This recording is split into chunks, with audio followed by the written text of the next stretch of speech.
अस्सलाम वालेकुम। आइए डियर व्यूवर्स, आज बात करते हैं एक और मफरत दवा के बारे में। शंगरफ।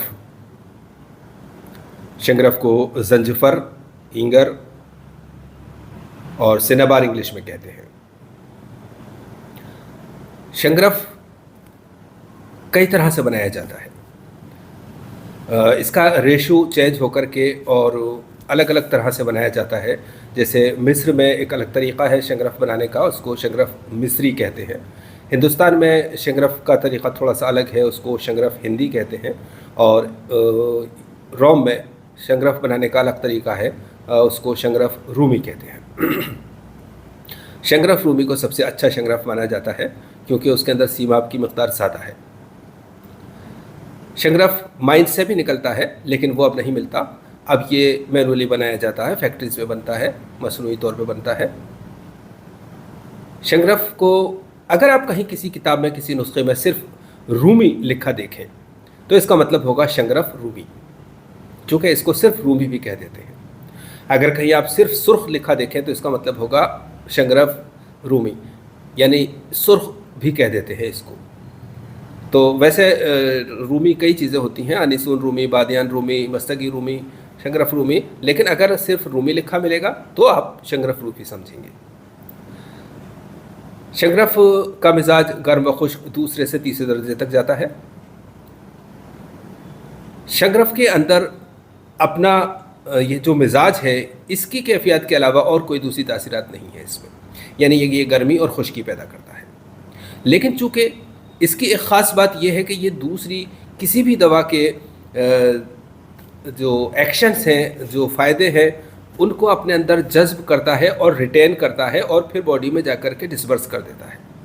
इसलिए शंगरफ को अक्सर कुश्ता बनाने के लिए एक अच्छी चीज़ माना जाता है। बज़ाते ख़ुद ये कोई ख़ास असर नहीं रखता, लेकिन शंगरफ का कच्चा खाना, अकेले खाना जहर माना जाता है। शंगरफ को हमेशा ही मुदब्बर करके इस्तेमाल किया जाता है या कोई दूसरी दवाओं के साथ सलाया करके इस्तेमाल किया जाता है।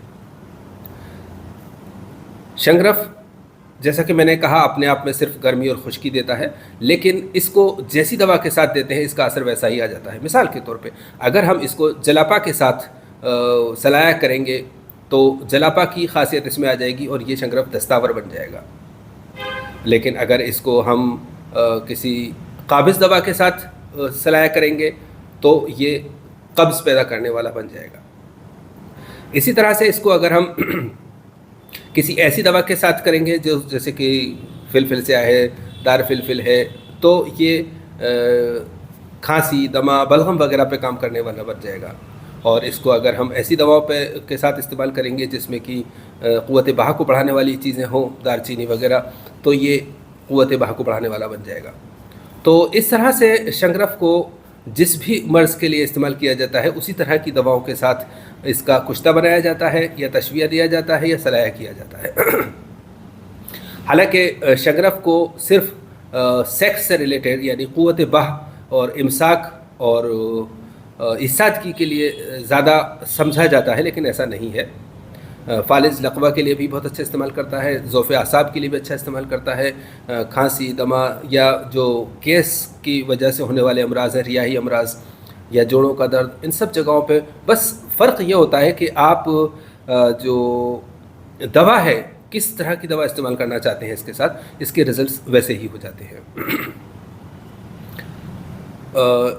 चूँकि शंगरफ का ज़िक्र हो और क़ुव्वत बहा का ज़िक्र ना हो, ऐसा तो नहीं हो सकता। इसलिए आइए हम एक नुस्ख़ा शेयर करते हैं जो शंगरफ का सलाया कहलाता है। सलाया का मतलब होता है कि किसी भी चीज़ को सहक करना, खरल करके और बिल्कुल बारीक सफ़ू बना के तैयार करना। कुश्ता अलग तरह से बनता है। देखिए, शंगरफ के वैसे तो बहुत सारे मुरक्कबात बनते हैं। 60-70 मुरक्कबात तो तकरीबन मेरे पास हैं, जो कि या तो मेरी डायरी में है या मेरे पास जो बुक्स हैं उनमें है। उनमें से 5-7 तरह के मैं बनाता हूँ, इस्तेमाल करता हूँ। लेकिन हम फ़िलहाल 3 कुश्ते ज़्यादा या कहिए कि मुरक्कब शंगरफ का शेयर करते हैं आपसे। देखिए, कुश्ता बनाने के लिए सलाया बनाएंगे हम पहले। सलाया बनाने के लिए कुछ संगरफ रूमी, काली मिर्च, छोटी पीपल और फिटकरी सफ़ेद, इन चारों को चीज़ों को लेकर के और 3 घंटे तक लगातार सहक यानी खरल करना है। खरल करके और 3 घंटे से और भी ज़्यादा हो जाए, यानी कि जितना ज़्यादा 6 घंटे हो जाए तो और भी अच्छी बात है। हालांकि 1 घंटे में ही ये बिल्कुल बारीक हो जाता है, लेकिन आपको 3 घंटे से ज़्यादा इसको खरल करना है। खरल करने के बाद जब ये बिल्कुल बारीक हो जाए तो एक कांच की बोतल में रख लें और 125 मिलीग्राम इसको इमसाक के लिए, प्रीमेच्योर एजुकेशन के लिए शाम के वक्त दूध के साथ खाएं। और उस दिन मिर्च मसाले की कोई चीज़ें नहीं खाएं या कोई भी और भारी खाना नहीं खाएं। खाने में रात को सिर्फ दूध ले लें,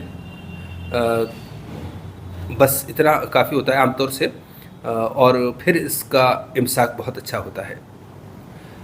एक दूसरा नुस्खा है जिसमें शंगरफ रूमी, दाना इलायची खुर्द, फिलफिल स्या, फिलफिल दराज और सौंठ, ये सब बराबर वज़न ले ली जाए और फिर जो अदरक होती है ना उसका 1 पाव अर्क के अंदर इसको इन सबको खरल किया जाए। खरल करने के बाद और इसकी गोली बना ली जाए। सूखने के बाद जितनी भी देर इसमें लगे, जितना भी टाइम लगे, खरल करते रहना और इस पानी को इसमें सुखाना है। उसके बाद गोली बनाकर एक गोली वही असर के वक्त दूध से खाई जाए और उस दिन खाना शाम का नहीं खाया जाए, या खाया जाए तो मगरिब के आसपास तक खा लिया जाए, बस बहुत हल्का सा कम। देखिए, एक उसूल की बात है कि जिस दिन मुबाशरत करने का, सेक्स करने का, इंटरकोर्स करने का मूड होता है, उस दिन उसूली तौर पे शाम के वक्त हल्के पेट, खाली पेट रहना चाहिए, ज़्यादा नहीं खाना चाहिए। और दवा हमेशा जो लेते हैं वो असर का वक्त मुनासिब रहता है ताकि इसको 3-4-5 घंटे पूरी तरह से अपने काम करने में मिल जाए। ऐसा नहीं होता है कि ये दवा अभी गई और जाकर के इसका असर 2 घंटे में ख़त्म हो जाएगा तो सब 2 घंटे पहले ही लेनी है या 1 घंटे पहले लेनी है, बल्कि ये जितनी ज़्यादा खून में पेनिट्रेट करेगी, डिस्पर्स होगी, एब्जॉर्प्शन होगा, उतना ज़्यादा अच्छे रिजल्ट रखेगी। इसलिए जब हम क़ुव्वत बहा की दवाएं खाते हैं, ख़ासतौर से इमसाक के लिए जो दवाएं होती हैं वो असर के वक्त खानी चाहिए, यानी कि 4 से 6 के बीच 5, 6, 7 बजे तक बस। ये एक उसूल है, एक नियम है। अब पहला वाला जो कुश्ता है जो हमने बताया, शंगरफ रूमी, फिलफिल दराज और फिटकरी वाला, ये उन लोगों के लिए फ़ायदा करेगा जिन लोगों के मिजाज में रतूबत ज़्यादा है। अब रतूबत जो होती है, अक्सर लोग ये समझ लेते हैं कि रतूबत का मतलब तरी, और तरी का मतलब ये है कि कहीं पे बहुत सारा पानी भरा हुआ होगा।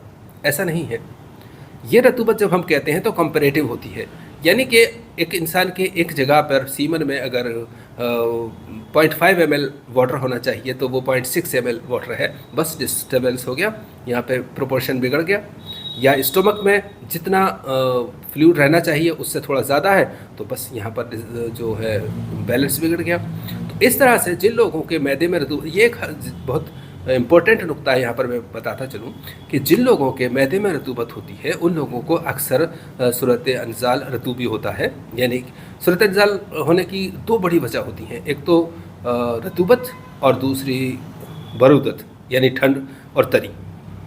जो जहाँ पर मैदे में रतूबत होती है उन लोगों को सूरत अंजाल इस तरह की होती है कि उनकी मनी पतली होती है और उनको प्यास नहीं लगती है और उनका सीमन की क्वांटिटी कंपैरेटिवली थोड़ी ज़्यादा होती है और सीमन बिल्कुल पतला निकलता है, पानी जैसा होता है। तो ऐसे लोग जो होते हैं उन लोगों को ये वाला सलाया जो है इस्तेमाल करना चाहिए। उससे मैदे में भी खुश्की आएगी जो एक्स्ट्रा रतूबत है, भूख भी अच्छी लगेगी, खाना हज़म होगा और सेक्स का टाइमिंग बढ़ेगा, ड्यूरेशन बढ़ जाएगा, इमसाक होगा। दूसरा वाला नुस्खा जिसकी हमने बात की, दाना इलायची खुर्द और फिलफिल दराज वगैरह का, वो उन लोगों के लिए है जिन लोगों का जो सूरत अंजाल है या प्रीमेच्योर एजुकेशन है वो बरूदत यानी ठंड की वजह से हो। तो जब आसाब ठंड की वजह से कमज़ोर हो जाते हैं तब उनको हरारत चाहिए। तो यहाँ पर इन लोगों के भी मैदे में वो बरूदत होती है, सर्दी होती है, ठंड होती है, उसकी वजह से इन लोगों को ऐसा होता है। हालांकि सबके साथ ऐसा हो ऐसा नहीं होता, लेकिन फिर भी इन लोगों को ठंड की वजह से ये प्रॉब्लम होती है। तो ऐसे लोग जिनको ठंड की वजह से सूरत इंजाल है उन लोगों को ये वाला सलाया फ़ायदा करेगा। एक तीसरा और जो कि बरूदत और तरी दोनों में ही काम करेगा वो ये है कि मान लीजिए 10 ग्राम शंगरफ रूमी हम लेंगे और उसको करीब आधा किलो लहसुन छील करके और उसका न गोद करके बोल बना लेंगे और उसके बीच में रख करके और उसको थोड़ा कुछ टाइम के लिए सुखा लेंगे। पूरा नहीं सूखेगा लेकिन सुखा करके और एक गिल हिकमत करके उसको आग में चलाएंगे। आग में जब जल जाएगी तो उसको निकाल करके पीस के रखेंगे। तो ये बहुत अच्छा मुहर्रिक बहा होगा, यानी स्टिमुलेशन के लिए, इस्तादगी के लिए या इरेक्टाइल डिसफंक्शन के लिए एक अच्छा होता है। 100 मिलीग्राम शंगरफ इस तरह से काफ़ी होता है।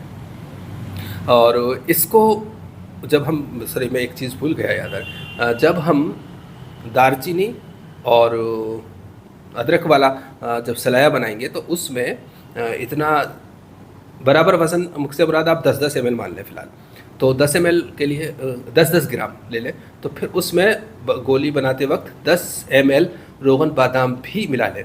देखिए यहाँ पर जो इसकी लॉजिक है वो ये है कि जब हम ये दवाएं देंगे तो हम बरूदत को दूर करने के लिए दे रहे हैं। इस शख्स के अंदर बरूदत तो है, उसको हम दूर कर रहे हैं, गर्म दवाएं दे रहे हैं, लेकिन रतूबत उतनी ज़्यादा नहीं है कि इस गर्मी को बर्दाश्त करें। तो जाहिर सी बात है वहाँ पर इस गर्मी की वजह से हरारत पैदा हो जाएगी, खुश्की पैदा हो जाएगी।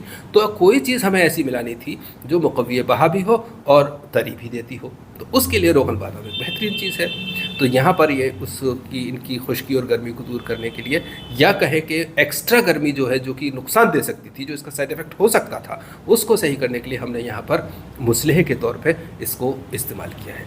यूनानी प्रिपरेशंस का एक ख़ासा है। अगर आप फार्माकोलॉजी को और मुफरदात को अच्छी तरह से समझते हैं तो नुस्खा जात में जब भी आप देखेंगे कोई ना कोई मुहिम दवा भी होगी, कोई ना कोई मुसलह दवा भी होगी उसमें, और इस तरह से बहुत सारी दवाएं होती हैं जब जाकर के नुस्खा बनता है। यही वजह है कि इन दवाओं के अक्सर व बेशतर साइड इफ़ेक्ट्स नहीं होते। धीरे चाहे रिजल्ट्स दें ये, लेकिन धीरे भी देती हैं, अच्छा रिजल्ट्स देती हैं। तो डियर यूनानी फिजिशियंस, जब हम शंगरफ की बात करते हैं तो हम बात करते हैं क़ुव्वत बाह की, और जब हम क़ुव्वत बाह की बात करते हैं तो इस्ताद की और इमसाक की बात होती है। तो एक नुस्खा जो यूनानी का बहुत पुराना नुस्खा है और यूनानी की तकरीबन हर पुरानी किताब में मिलता है, और उसको बड़ा सीक्रेट रखा गया है। इतना सीक्रेट रखा गया है कि इसके कोड वर्ड्स बनाए गए हैं, 3 वर्ड्स बनाए गए हैं जिनके ज़रिए उनके अंदर इस नुस्खे के मफरदात के नाम हैं। इसके जो मफरद अदविया है उनको नहीं लिखा जाता, बल्कि उस कोड वर्ड को लिखा जाता है। तो जो हुक्मा है पुराने हैं तो इसको जानते हैं, बनाते हैं, फ़ायदा लेते हैं, इस्तेमाल करते हैं। वो कोड वर्ड है इश्क, ज़द, जाम। इन तीनों हर्फ वर्ड्स के अंदर ये पूरा जो नुस्खा है वो लिखा हुआ है। अगर आप इसको इंग्लिश में ट्रांस करेंगे तो love under the influence of wine, इश्क, ज़द, जाम, या इसको बस यूं ही उनको बनाने के लिए बना दी गया, लेकिन एक मतलब निकले ऐसा कोड वर्ड बनाया गया। बहरहाल इश्क, आखिर करहा, शंगरफ, करनफिल, ज़द, ज़ाफ़रान, दारचीनी, जाम, जायफल, अफ्यून, मुश्क, ये सब चीज़ें बराबर वज़न लेकर के और इनका सलाया करके, यानी वही खरल करके, बारीक करके और गोली बना ली जाती हैं। फिर एक गोली वही असर के वक्त इस्तेमाल की जाती है इमसाक के लिए। इमसाक भी और इस्ताद की भी, दोनों पर्पज़ इससे क़ुव्वत बाह के लिए एक अच्छी गोली है ये, तो इस्तेमाल की जाती है।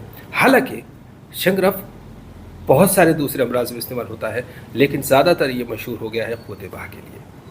तो इस तरह से शंगरफ एक ऐसी दवा है जिसको अगर अकेला खाते हैं तो वो जहर है, लेकिन उसको मुदब्बर करके खाते हैं तो बहुत फ़ायदा देती है, और दूसरी दवाओं के साथ, जिस भी दवा के साथ मिलाया जाता है, उसके असर को अपने अंदर जज्ब कर लेती है, रिटेन करती है, रोकती है, और फिर जिस्म के अंदर जा कर के छोड़ देती है, और वैसे ही असर इंसानी जिस्म को मिलता है। शंगरफ को मुदब्बर करने का एक सिंपल सा तरीक़ा यह है कि शंगरफ की एक डली लें और उसके ऊपर खरल में डाल करके नींबू का अर्क डालें, इतना कि आधा इंच नींबू ऊपर रहे। फिर उसको खरल करने लगे, खरल करते करते करते उसको सुखा लेना है। सुखाने के बाद इसको निकाल लेना है, और निकाल कर अपना जो भी आपका मुरक्कब है उसमें जब डालना है तो ये वाला शंगरफ आप इस्तेमाल करेंगे। और जब एक पूरा मुरक्कब नुस्खा बनाना है तो जैसा कि हमने बताया सॉरी, इस तरह से बनाएंगे। और शगरफ एक अच्छी दवा है इस मकसद के लिए, जबकि हम दूसरी दवाओं को उसके ज़रिए जिस्म तक पहुंचाना चाहते हैं। तो शगरफ रूमी जो हमने बताया है उसको, शगरफ रूमी को किस तरह से पहचानते हैं, एक सवाल ये भी उठेगा। तो देखिए, शगरफ रूमी भारी होता है, एक तो बहुत भारी होता है, दूसरा वो बहुत चमकदार होता है, तीसरा उसमें क्रिस्टल्स होते हैं, कलमें बनी हुई होती हैं, लंबी लंबी सी लकीरें, ट्यूबलाइट्स जैसी लकीरें बनी होती हैं, और उसको अगर हाथ से दबाएंगे तो वो रेज़ा रेज़ा हो जाएगा, टूट जाएगा, उसको किसी चीज़ से तोड़ने की ज़रूरत नहीं पड़ती। जबकि दूसरे शंगरफ होते हैं वो हाथ से नहीं टूटते, बल्कि किसी पत्थर से, हथौड़े से, किसी भी चीज़ से तोड़ना पड़ेगा उसको आपको। तो जब भी आपको कुश्ता बनाना हो या इस्तेमाल करनी हो तो कुश्ता शंगरफ रूमी को इस्तेमाल करें। हालांकि दूसरे कुश्ते भी मार्केट में अवेलेबल होते हैं, लेकिन बेहतर यही होता है। तो ये था। हालांकि मैं फिर कहना चाहूँगा कि बहुत सारे नुस्खे भी इसके जहन में आ रहे हैं, जैसे कि अक्सर होता है, अक्सर कहता रहता हूँ, लेकिन अक्सर वीडियो लंबा होने की वजह से हमें एक जगह रुकना होता है। तो फ़िलहाल इतना ही। अल्लाह हाफ़िज़।